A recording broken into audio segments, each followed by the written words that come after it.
Ito ang aktwal na pagputok ng Bulkan Kanlaon kaninang 4:38 ng hapon. Kuha mula sa IP camera ng Kanlaon Volcano Network. Ayon sa PHIVOX, nagkaroon ng moderately explosive eruption na nagtagal ng 2 minuto. Pero kahit minuto lang ang pagputok, Guide us, O Lord! Palayo lang, Lord! nagdulot yan ng takot at pangamba sa ilang residenteng nakatira malapit sa bulkan. Ala guys, Lord, naglupok.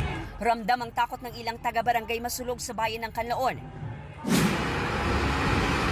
Sabi ng PHIVOX, nagresulta ang naitalang pagputok sa pagkakaroon ng dark gray plume o pagsingaw na nasa 2,000 metro ang taas mula sa crater. Nakapagtala rin ng pyroclastic density currents o pagdaloy ng uson na umabot sa 1 kilometro ang layo.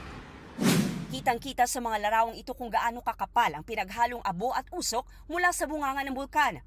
Katakot-takot din ang itsura ng bulkan sa mga kuhangyan mula sa barangay Biak na Bato sa bayan ng La Casillana. Nakapagtala ng ashfall sa ilang bahagi ng barangay Maaw. Ayon sa PHIVOX, nananatili sa alert level 2 ang Bulkan Kanlaon. Patuloy na ipinagbabawal ang pagpasok sa 4-kilometer radius permanent danger zone.